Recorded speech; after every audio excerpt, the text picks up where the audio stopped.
George Romero brought us Night of the Living Dead. It became the classic horror film of its time. Not that room! Not that room!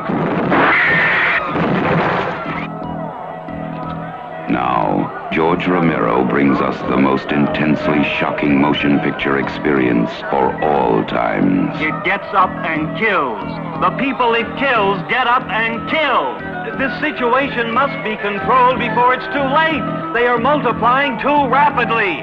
Dawn of the Dead. Meet me on the roof at 9 o'clock. Getting out. I don't believe We're it. gonna What? get out in the chopper. We've got to survive. Somebody's got to survive. Guys, clearly my favorite movie, honestly. And other movie critics will say to me, are you crazy? Because they don't understand. But clearly one of my favorite movies that ever made is Dawn of the Dead. Well, maybe you are crazy. Maybe I am, but it really is. But I mean, there's so many fans. This is one, you know something, there was something about this movie at the time it came out. It just, well, obviously it redefined a real genre. It happened with the first Night of the Living Dead. Yeah. But this was kind of the one that solidified it. Don't you feel that? Oh, I think so. Yeah. It was really unusual, and the film on paper was so violent, but you don't get the humor or the social satire on paper. Right. So when I first read it, I went, oh my God. I said, if I take this role, I'm going to end my career. This is going to be career suicide because you're going to be, well, I mean, it's really interesting. If you really, really think about it, we're so used to zombie movies now, right? Right. But if you really think about it, there was something that happened in that movie where you became so just not even fazed anymore by killing people. Yes. And that was kind of the theme that was underlying in it, wasn't it? Yeah, yes, absolutely. He becomes numb to it, basically. And if you were to ask George, about his social themes, he may not say much about it, but they're there. Did you talk to him about it, or he didn't give that to you either?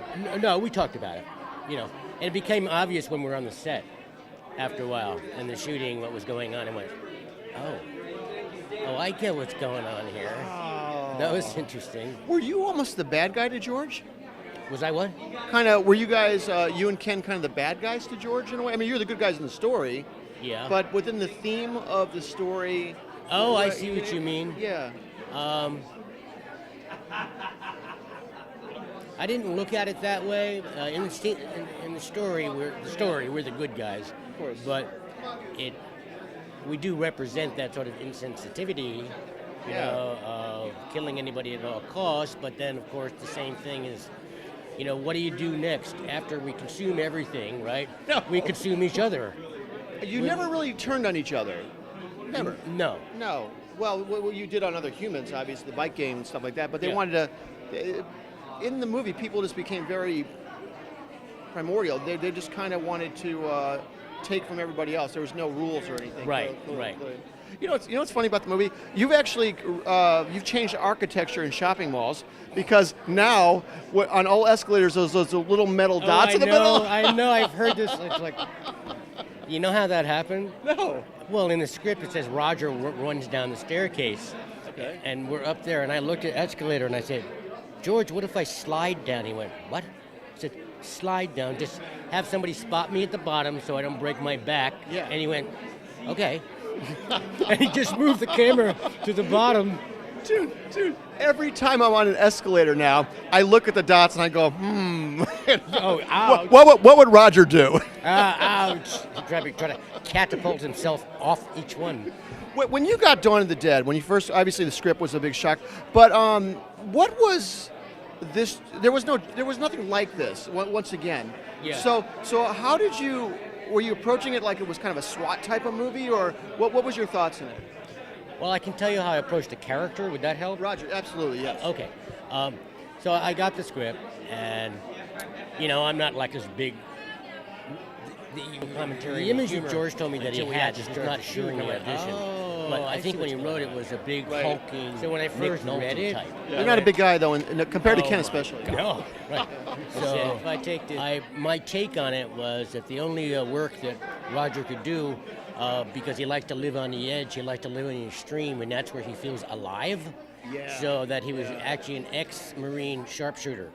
Oh. And then went into police work later on, and because to be a SWAT is basically his diet, because he needs to live, and that's part of his problem, because he loses it, and he prides himself in that he can control any situation, and when it seems that things are getting out of control, then he snaps. What happened when you're in the truck scene where he really started? That's where he really he bent a direction. Yeah, his inner wires start to fray. Yeah. He starts to, the fabric of his being starts to fall. Yeah. Truck.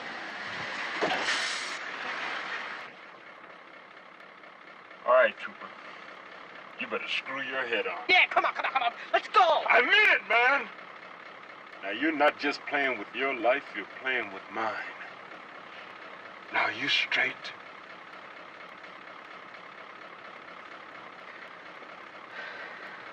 Yeah.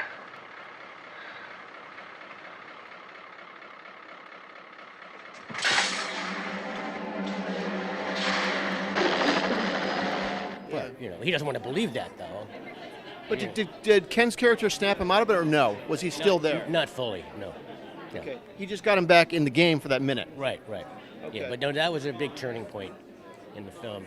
I liked the character because the character had a really very large arc from beginning to end. Oh, clearly, especially at the end. And that, as an actor, that really attracted me. Right. But I can tell you something funny. When I first met George, because I know his then girlfriend and subsequently his wife, Christine, because we were in the theater department together. Oh, okay.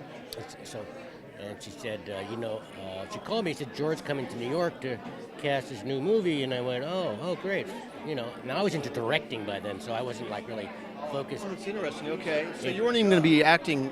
I was still, but my focus was shifting. Anyway, so I meet George. He's a really great guy, kind, and he kind of looks at me like, and then he said, I really like what you're doing.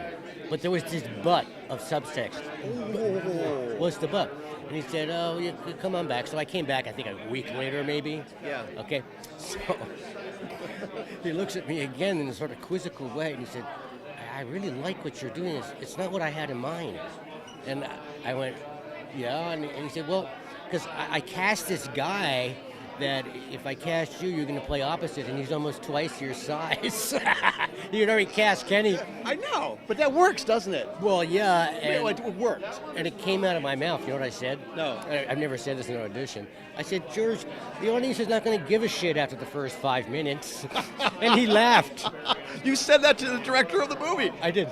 Do you teach in acting classes not to say that now? Yeah, right. And he just laughed. And then later on, I saw him at a restaurant, and he just came up to me and said, okay, you got the part.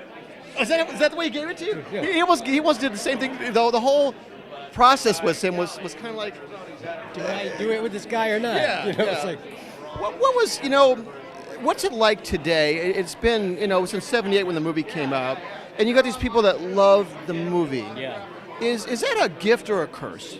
No, it's a gift. You can't expect that something going to have such longevity as it has and has become kind of iconic, and no, it's a gift, definitely. Now, when they remade Dawn of the Dead, you played a general in there or something, yeah, didn't you? A National Guard general lying to the media. It's only like 30 seconds long. Did you expect to be casted in the remake? No.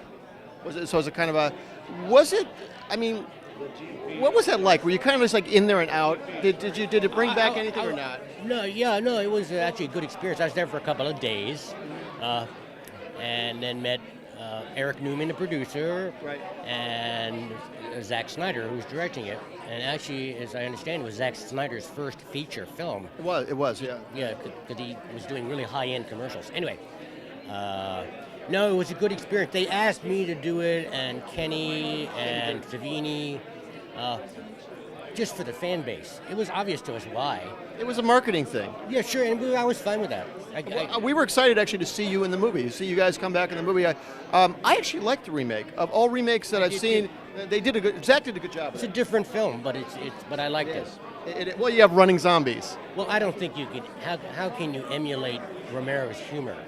If you tried to do that, you'd be like It would seem campy if you try to do it. Oh yeah, you kick yourself in the butt by doing that. Tell me about right now. I mean, you've stepped really way behind the camera now because now you've been a teacher for quite a while. Oh yeah, I run a film acting program at the American Academy of Dramatic Arts, which is a 3-year professional conservatory, and then I also direct sometimes their main stage productions. Oh, really? And then occasionally I'm doing projects outside. I was directing a TV for a while, adapting plays for television and for broadcast in Europe, and then I worked at E for quite a while and whatnot. And that all happened because I decided I wanted to learn television film production, so I studied at UCLA in their professional certificate program, which was a real kick-butt program. It was really great.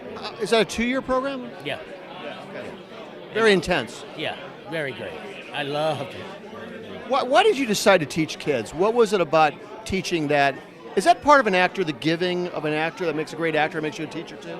Well, it's exciting, actually. And, I was asked, they needed somebody to come in and kind of redo their film curriculum because it was pretty kind of basic, Manual based. Yes, basic. And, but yeah, and they offered me a job, obviously, so I took the job.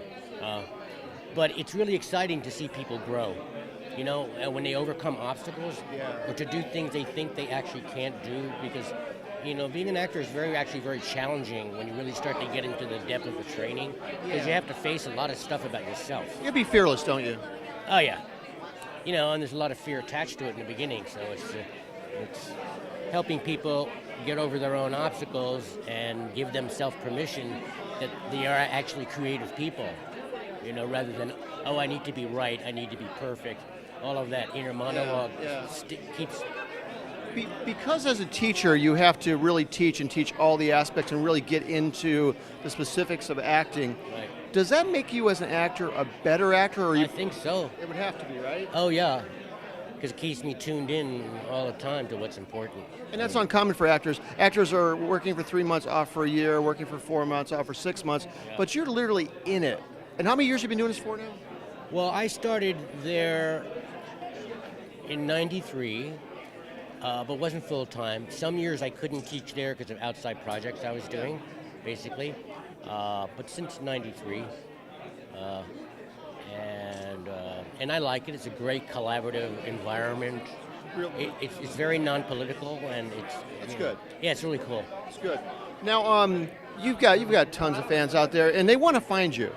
Yeah. So how would they find you and get some amazing things and stuff that... Here it is right there. I have this website, which... You just happen to have a flyer handy. No, it's so funny you asked me that because this guy over here and a special effects guy decided they wanted to build a website for me. It wasn't even my idea. Really? They said, you need a website. You do need one. And so they put all these things that you can go in and get signatures and cups and... That's so cool. I know, it's like cups and things like that.